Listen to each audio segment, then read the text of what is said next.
नमस्कार विद्यार्थी मित्रांनो, ग्रो अकॅडमी या युट्यूब चॅनलवर तुमचे मनापासून स्वागत आहे। थंबनेलवर जर आला असाल तर मित्रांनो हा व्हिडिओ जरा शांत ठिकाणी जाऊन व्यवस्थित ऐका।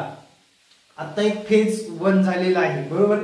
साधारणपणे फेज 1 मध्ये 11,068 जागा भरण्यात आलेल्या आहेत मित्रांनो। किती?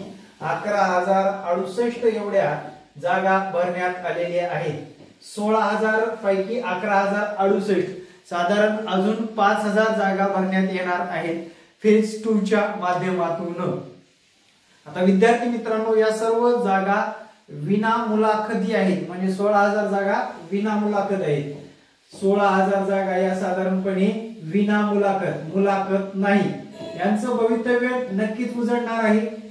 मुलाखती सहित ज्या विद्यार्थ्यांना संधी भेटणार आहे त्या विद्यार्थ्यांसाठी खास करून हा व्हिडिओ आहे। मित्रांनो, आपल्याला अडथळे कोणते कोणते आले ते सर्वात प्रथम सांगतो। तुमचा रोष मला लक्षात आलेला आहे। बऱ्याच मुलांचं म्हणणं आहे की 40 मार्काचा पण अभियोग्यता धारक झालेला आहे।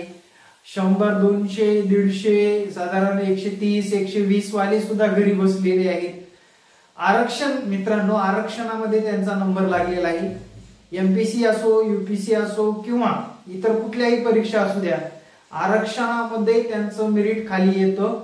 तो आपला कुठलाच प्रॉब्लेम नाही मित्रांनो, तो आरक्षणाचा प्रॉब्लेम आहे। त्यामुळे त्या गोष्टीवर रोष करण्यात वेळ वाया घालवू नका।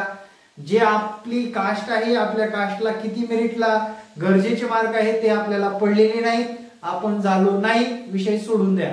दुसरा मुद्दा, बऱ्याच विद्यार्थ्यांना टीईटी आणि सीटीटी, टीईटी किंवा सीटीटी या मुद्द्यामुळे सर्वांना जास्त फटका बसलेला आहे।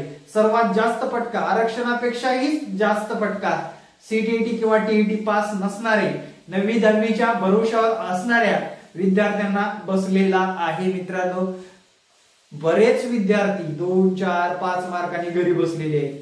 त्याचं सर्वस्वी श्रेय किंवा सर्वस्वी त्याच्यावरलं जे काही हलगर्जीपणा आहे ते स्वतःचा आहे, आपला आहे, कॅन्डिडेटचा आहे, अभियोग्यता धारकाचा आहे। त्यामुळे त्याच्यावर जास्त विचार करू नका मित्रांनो। त्यानंतर आता पहिला टप्पा आपला पूर्ण झालाय, फेज 1 कंप्लीट झाले आहे। 11,068 लोकांना नियुक्त्या सुद्धा भेटणार आहेत। आता जर सिलेक्ट झालेले विद्यार्थी माझ्याकडे पाहत असतील तर मित्रांनो, तुमचं काम झालेलं आहे, सिलेक्ट झालात तुम्ही। आता तुम्हाला संस्थेला तुमचा डेटा प्रोव्हाइड होईल, म्हणजे जी काही तुमची गव्हर्नमेंट संस्था आहे त्या गव्हर्नमेंट संस्थेला डेटा प्रोव्हाइड होईल। तुम्हाला तिथून कॉल लेटर येतील, डॉक्युमेंट घेऊन आपल्याला तिथं हजर व्हायचे। योग्य प्रकारे डॉक्युमेंट मध्ये कमतरता असेल तर तुम्ही परत घरी जाणार आहात, तुम्हाला दुसरी संधी सुद्धा मिळणार नाही। लक्षात घ्या या महत्त्वपूर्ण मुद्दे। आता विद्यार्थी मित्रांनो, आपण मुलाखतीसह जागा कशा डिवाइड होतील बघा, लक्षात घ्या। मुलाखतीसह आता लक्षात घ्या मित्रांनो, तुम्ही सर्वात प्रथम डोक्यातलं खुळ काढून टाका की पैसे भरूनच शिक्षक होता येतं।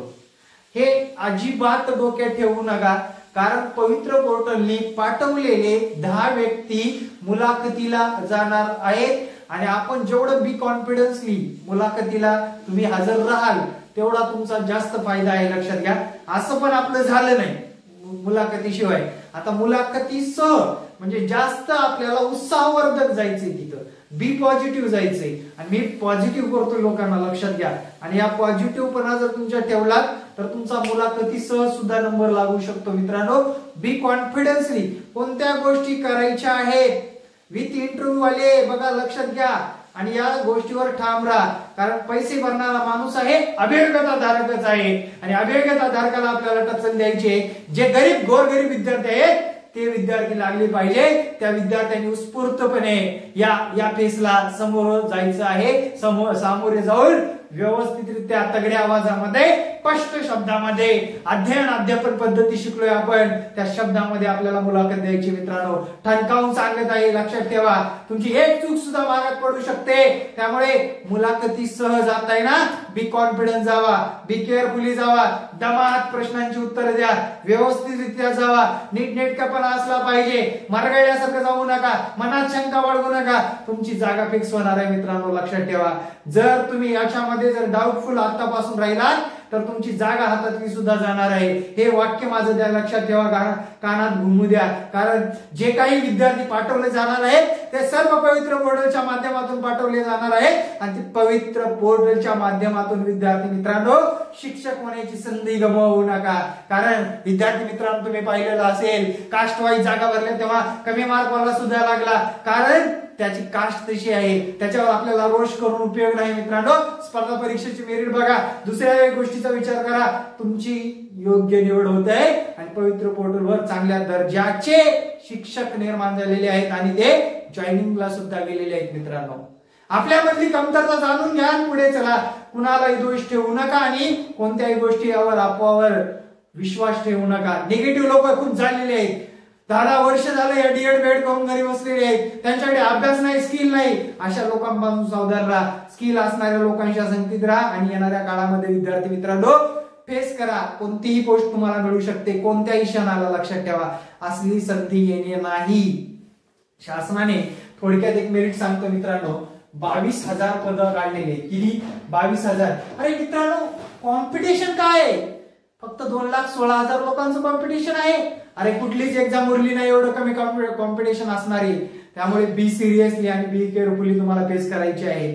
चला मुलाखतीच्या मुद्द्यावर वळू आपण. मुलाखतीला काय करणं गरजेचं आहे? सर आम्ही कसं राहिलं पाहिजे, आम्हाला काय अभ्यास करायचा आहे? मी सांगतो तुम्हाला व्यवस्थितरित्या. मी सुद्धा एवढं मोठ्याने आवाजाने का सांगतोय? माझा अभियोग्यता धारक तिथं हताश होऊन येता तिथं दाद मागणारा पाहिजे, तरबेज पाहिजे, गुणवत्ताधारक पाहिजे, मार्क सुद्धा त्याच पद्धतीने मुलाखतीमध्ये आले पाहिजे. दाद मागणारा, अपोज करणारा अभियोग्यताधारक पाहिजे. कारण मित्रांनो तुम्हाला वाटतं ना मनामध्ये सारखं मुलाखतीला काहीतरी चालतं, घोडे बाजार चालतो, त्यानंतर पैसे घेतले जातात. नाही, ते आपल्याला घडून द्यायचंच नाही. लक्षात ठेवा, तरबेज जायचंय, व्यवस्थित जायचंय आणि स्वतःचा लढा स्वतःला लढायचंय. लक्षात ठेवा, कुणीही तुम्हाला तिथे आधाराला येणार नाही.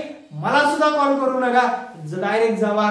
तुम्ही तडकेफड व्यवस्थितरित्या दिलेल्या प्रश्नांची नम्रपणे नॉलेज असणाऱ्या पैकी शिक्षक असलो पाहिजे आपण आणि व्यवस्थितरित्या फेस केलं पाहिजे. मित्रांनो लक्षात घ्या, 4,000 लोक बोलवण्यात येणार आहेत मुलाखतीला. किती? 4,000. एकाच 10 पकडा. किती लोक जातील मुलाखतीला? किती लोक जातील? 40,000 लोक जातील. ऑलरेडी 11,000 पद, परत हे 40,000, म्हणजे 40,000 लोकांना संधी मिळते. मग या संधीचं सोनं करायचंय तुम्हाला की गमवायचंय? तुम्ही ठरवा. मी गरीब आहे, मी गरीब घरातला आहे, माझे पैसे द्यायच्या म्हणजे ऐपत नाही असं म्हणू नका. मित्रांनो प्रामाणिकपणे जा, नॉलेजेबल व्हा. तिथे जाऊन तुम्हाला प्रश्नांचे उत्तर द्यायचंय. पहिला प्रश्न असणार तुमचा मुलाखतीचा, व्हॉट इज युअर नेम? तुमचं नाव काय आहे? आणि तुमच्या नावापासून जेव्हा सुरुवात होते मित्रांनो, तिथं तुमच्या पर्सनॅलिटी असेल, तुमची अध्ययन, अध्यापन पद्धती, विषय ज्ञान, सर्व गोष्टी न्याहाळून पाहिल्या जातात. त्यानंतर अरे यार आपल्या या शाळेसाठी हा योग्य शिक्षक आहे, या योग्य शिक्षकाला मार्क काय होते, या सर्व गोष्टी पाहिल्या जातात. मित्रांनो मी एवढं ठामपणे का म्हणतोय तुम्हाला, मी बी कॉन्फिडन्स का बनवतोय? कारण 10 व्यक्ती आपण कोण काढणार आहे? पवित्र पोर्टल. पवित्र पोर्टल म्हणून पाठवली जाणार भरती पहिली आहे मित्रांनो. पवित्र पोर्टलच्या माध्यमातून मुलाखतीला लोक पाठवले जाणार आणि तिथे मुलाखतीला असणारे सर्व काही नवीन असणार. त्याच्यामध्ये आपली संधी गमवायची नाही. मित्रांनो आपण आतापर्यंत जे काही कष्ट सहन केलेले आहेत त्या ह्या मुलाखतीमध्ये सुद्धा सिलेक्ट होता येतं. एमपीएससी ला पण असंच आहे मित्रांनो, इतर स्पर्धा परीक्षेला सुद्धा असंच आहे. नवीन लोक आहे, सर्व काही. लक्षात घ्या, पारदर्शकता फक्त आपल्या हातात आहे, टिकवायची का नाही. आणि तो अभियोग्यता धारकच टिकवू शकतो. इतर कोणता एमआयडीसीतला कामाला येणार आहे का तुमच्या इंटरफेअर करायला? अभियोग्यता धारकच येणार आहे. लक्षात ठेवा, अभियोग्यता धारकच येणार आहे. शासनाने कडक नियमानुसार सांगितले टीईटी पास असला पाहिजे, अभियोग्यता धारक असला पाहिजे. अभियोग्यता धारकच असेल तरच त्याला काय करता येणार आहे? त्या मुलाखतीच्या जागेवर सिलेक्ट होता येणार आहे. मित्रांनो लक्षात ठेवा, त्याने ऑलरेडी एक जागा भरलेली आहे, त्याने अभियोग्यता दिलेलीच नाही, त्याचा नंबर इथे लागलेलाच नाही, त्याला बोलवलेलाच नाही. कशाचा आलाय मग मित्रांनो तो व्यक्ती तिथे सिलेक्ट व्हायचा? काय संबंध आहे? काय संबंध काय आहे सांगा? आता मी माझा लातूर जिल्हा आहे, माझ्या लातूर जिल्ह्यात ओळखी आहेत, मंत्री संत्री संस्था चालकाच्या ओळखी आहेत. माझा गोंदियामध्ये जर नंबर लागला मित्रांनो तर मी तिथे जाऊन मुलाखतीसाठी सर्व काही नवीन असणार आहे माझ्याकडे. मग मला तिथे सर्व काही गोष्टी या मुलाखतीवर डिपेंड करणार आहेत आणि मुलाखतीमध्ये आपल्याला जे प्रश्न विचारले ते स्पष्ट शब्दात सांगता आले पाहिजे आणि आपल्याला तिथले मार्क बघून आल्याशिवाय काय करायचं नाही, यायचं नाही वापस, अजिबात यायचं नाही मित्रांनो, लक्षात ठेवा. हे का सांगतोय, आधी का सांगतोय, प्रत्येकाला वाटतंय रे शिक्षक व्हावं, पण मित्रांनो सर्व मार्काचा खेळ आहे, मार्क मिळाल्याशिवाय शिक्षक होता येत नाही. आपण अडकलोय ना आता, मग मुलाखतीची तयारी करा, त्याच्यावर भर द्या, तरच तुम्ही शिक्षक होणार आहात. लक्षात घ्या, पहिलं असेल तुमचं नाव, त्यानंतर तुमचं माध्यम असेल मित्रांनो, लक्षात घ्या, त्यानंतर तुमचा विषय असेल, कोणत्या विषयातून, मराठी, इंग्रजी, गुजराती, बंगाली, काय असेल, कन्नड, बिन्नड, काय असेल, विषय, काय असेल, विषय असेल. त्यानंतर विद्यार्थी मित्रांनो आपल्याला जनरल नॉलेजचे प्रश्न विचारले जातील. तुम्ही जर 5 वर्ष घरी बसलात, काय केलं 5 वर्षात, असा पहिला प्रश्न असेल. मग 5 वर्षामध्ये आपण जे प्रामाणिक केलंय ते स्पष्ट शब्दात सांगता आलं पाहिजे. स्पष्ट, कुणी म्हणेल मी ट्युशन घेत होतो, कुणी म्हणेल मी इंग्लिश स्कूलवर काम करत होतो. इंग्लिश स्कूलवर मग लगेच त्याला जोडून प्रश्न असेल, तू इंग्लिश स्कूलवर काम करत असताना कोणता विषय शिकवत होता, लगेच त्याला जोडून त्या विषयाचं ज्ञान विचारलं जाईल. मग त्याला जोडून ते का सोडलं विचारलं जाईल, का सोडलं, तुम्हाला का शिक्षक व्हायचंय विचारलं जाईल. आणि मित्रांनो जनरल नॉलेज मध्ये तुमचं सर्वात प्रथम लहान मुलांना ज्या गोष्टी आवश्यक असतात, प्रेयर पासून, भारताची प्रेयर असेल, त्यानंतर मित्रांनो राष्ट्रगान असेल, त्याला लागणारा वेळ असेल, कोणी निर्माण केलं यापासून चालू होईल. पण अध्ययन कौशल्य म्हणजे काय, अध्यापन कौशल्य म्हणजे काय, मानसशास्त्र म्हणजे काय, मानसशास्त्राबद्दल काय महत्वाचं आहे, विद्यार्थ्यांना शिकवणाऱ्या अडचणी कोणत्या येतात, या गोष्टीवर विचार करणं, आतापासून तयारी करणं गरजेचं आहे. तरच विद्यार्थी मित्रांनो मुलाखतीमध्ये आपण सिलेक्ट होणार आहोत. लक्षात घ्या, मुलाखतीमध्ये ज्या विद्यार्थ्याला सिलेक्ट व्हायचंय या गोष्टी बघून जावा, पाहून जावा, तरच सिलेक्ट होता येणार आहे, अदरवाईज होता येणार नाही. लक्षात ठेवा माझा शब्द. त्यानंतरचा मुद्दा असा विषय फेज 2 होणार का सर? यस, मुलाखतीची लिस्ट लवकरच लागेल 2-3 दिवसात.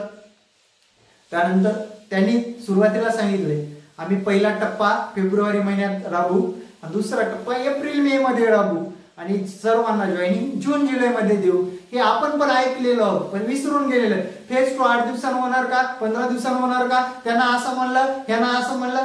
मित्रांनो स्टेप बाय स्टेप यांची व्हेरिफिकेशन झाल्याशिवाय तुम्हाला तिकडे दुसरं व्हेरिफिकेशनला चान्स मिळणार नाही. लक्षात ठेवा, या सर्व गोष्टी तुम्हाला आवर्जून लक्षात ठेवायच्या आहे, तरच विद्यार्थी मित्रांनो सिलेक्ट लिस्ट मध्ये राहता येणार आहे. त्यानंतर मित्रांनो जे विद्यार्थी सिलेक्ट झालेले आता पाहताय त्यांना सर्वात महत्वाची आणि कळकळीची अशी विनंती आहे, तुम्हाला विद्यार्थी मित्रांनो कागदपत्र एकदम काटेकोरच लागणार आहे. कोणतेही कागदपत्र कमी असेल तर पायपुतार पाहावं लागणार आहे मित्रांनो. त्यामुळे या सर्व गोष्टीचा साठी तुम्हाला बेस्ट ऑफ लक. मित्रांनो या व्हिडिओ मध्ये तुम्हाला मोठा आवाज वाटला असेल, कुणाला राग आला असेल, राग आला, सकारात्मक भावनेने तुम्हाला दरडावून सांगण्याचा प्रयत्न केलेला आहे मी, कारण त्याच्या मागे सर्व अभियोग्यते धारकाचं हित आहे. तुम्ही जर तिथं एकदम गबाळ्यासारखे राहिलात, कोणती माहिती विचारला नाही, तर मित्रांनो ती जागा आपल्याऐवजी योग्य नसलेल्या व्यक्तीला जाऊ शकते. त्यामुळे तिथे तरबेज राहणं, तत्पर राहणं, जिद्दीने राहणं, चिकाटीने राहणं खूप गरजेचं आहे. म्हणून मी सांगत आहे विद्यार्थी मित्रांनो, या एवढ्या लोकांना संधी जे काय मिळते, 4000 जे काय मुलाखती होणार आहेत इंटू 10 म्हणजे 40,000 लोकांना संधी भेटणार आहे या शिक्षक भरतीमध्ये. त्या 40,000 लोकांनी त्याचा फायदा करून घ्यायचा आहे, तरच विद्यार्थी मित्रांनो तुम्हाला आगामी काळामध्ये शिक्षक म्हणून मिळवता येणार आहे. लक्षात ठेवा. मग 40,000 मध्ये 4,000च घेणार आहेत, बरोबर आहे, कॉम्पिटिशन. बाकीच्याने मग पुढल्या भरतीची तयारी करावी. ज्यांनी टीईटी पास केली नाही यामुळे नुकसान झालं असेल, टीईटी पास करण्याकडे लक्ष द्या मित्रांनो. बऱ्याच लोकांचं टीईटी मुळे बऱ्याच लोकांचा रिझल्ट दिलेला आहे. जर तुम्हाला आवडेल तिथे क्लास करा, मला माझं काहीच म्हणणं नाही मित्रांनो. जिथे तुम्हाला योग्य वाटेल तिथे करा, फक्त योग्य मार्गदर्शक असला पाहिजे. मी सातत्याने सांगतो विद्यार्थ्यांना, तुम्हाला मार्गदर्शन करणारा योग्य व्यक्ती असेल तरच या परीक्षा क्रॅक होतात. कारण या परीक्षेचा 3.5%, 2.5%, 4.5% असा रिझल्ट लागतो. त्यावेळेस मार्गदर्शक योग्य असेल तर लवकर तुम्हाला या परीक्षा क्रॅक करता येणार आहे. त्यासाठी माझं मार्गदर्शनासाठी तुम्ही या संपर्क क्रमांकावर टीईटी परीक्षेसाठी ऑनलाईन क्लास जॉईन करू शकता. टाइमपास मी होईल का, माझं बाळच लहान आहे किंवा माझं हेच आहे, मी नोकरीच करतो, अशा विद्यार्थ्यांनी कृपया करून मेसेज करू नये. मला सुद्धा अभ्यास करणारे विद्यार्थीच पाहिजेत, कारण त्यांचं भवितव्य आपल्याला घडवायला सुद्धा मजा येते आणि आपल्याकडून सुद्धा काही गोष्टी त्यांना पसतात जातात आणि विद्यार्थ्यांचं त्याच्यात भलं होत असतं. Thank you very much. जय हिंद मित्रांनो. ग्रो अकॅडमी युट्यूब चॅनल वरले व्हिडिओ तुम्हाला जर योग्य वाटत असतील तर एक कमेंट करून सांगत चला. आणि घाण कमेंट करणाऱ्यांना सांगतोय, वॉर्निंग देतोय, तुमचा मेल आयडी मी डायरेक्ट सायबरला देऊन टाकेन. लक्षात ठेवा, घाण कमेंट करताना एक गोष्ट लक्षात ठेवा, आपण शिक्षक आहोत हे विसरू नका. करिअर बर्बाद व्हायला वेळ लागत नाही. कमेंट करताना महिला जास्त आहेत, व्यवस्थितरित्या कमेंट करायचे. सूचना असतील त्या नक्कीच मांडा, त्याच्यामध्ये आपण अजून बदल करू. पण विद्यार्थी मित्रांनो, तुम्हाला तुमच्या अवकातीनुसारच कमेंट करा. लक्षात ठेवा. Thank you very much. जय हिंद मित्रांनो. भेटू नेक्स्ट व्हिडिओ मध्ये. जय हिंद, जय महाराष्ट्र. धन्यवाद.